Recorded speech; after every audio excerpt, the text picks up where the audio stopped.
वंदे मातरम। दर्शक मित्रों, आप देख रहे हैं स्टार न्यूज नेटवर्क और मैं विजयकांत। सूरत जिले की हरोद निवासी मौलवी मोहम्मद साहिल अबू बकर हिंदू संगठन और हिंदू विचारधारा से जुड़े लोगों को फोन पर धमकी देता है, जिसके आधार पर एनआईए समेत जांच एजेंसियों ने उसे गिरफ्तार कर लिया। इसके बाद वह गहन जांच का सिलसिला शुरू हुआ, फिर उसमें जुड़े आरोपियों को गिरफ्तारी का शुरू हो रहा है।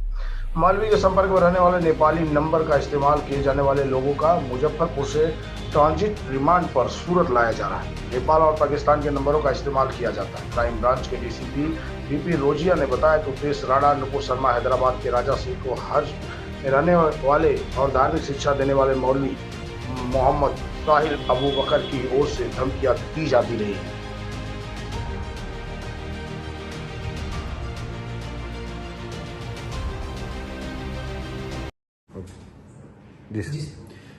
ગઈ તારીખ 4ના રોજ સુરત ક્રાઇમ બ્રાન્ચ દ્વારા કઠોરના એક મૌલવી મોહમ્મદ સોહેલ અબુ બક્કર ટીમોલને ચોક બજાર વિસ્તારમાંથી પકડવામાં આવ્યો હતો એક બાતમી આધારે, જેની પૂછપરછ દરમિયાન અને જેના મોબાઈલના ડેટા જોતા એક નેપાળ અને એક પાકિસ્તાનના નંબર સાથે સતત સંપર્કમાં હતો સોશિયલ મીડિયા દ્વારા, અને જે પાકિસ્તાન અને નેપાળના જે માણસો હતા, પાકિસ્તાનના ડોગર અને નેપાળના શહેનાઝ સાથેની ચેટમાં એને હિન્દુ સનાતન ધર્મના સ્થાપક ઉપદેશ રાણા અને નુપુર શર્મા, હૈદરાબાદના રાજા સિંહ વગેરે લોકોને ધમકી આપવા બાબતની પણ ચર્ચા કરે છે, વેપન મેળવવા બાબતની ચર્ચા કરે છે અને ઉપદેશ રાણાને મારી નાખવા બાબતની પણ એની સાથે ચર્ચા છે.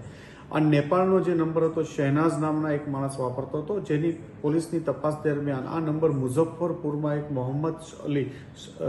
મોહમ્મદ શાબીર નામના માણસ ઉપયોગ કરતો હોવાનું હતું. જે આધારે ક્રાઇમ બ્રાન્ચની ટીમ મુઝફ્ફરપુર બિહાર પોલીસને સાપેલી એક ઓપરેશન હાથ ધરી કાલે એમને ત્યાંથી પકડી પાડવામાં આવ્યા છે અને 3 દિવસના ટ્રાન્ઝિટ રિમાન્ડ લઈ ટીમ આજે सूरत पहुंची है। आगे की जानकारी के लिए बने रहे, देखते रहे स्टार न्यूज नेटवर्क। जय हिंद, जय भारत।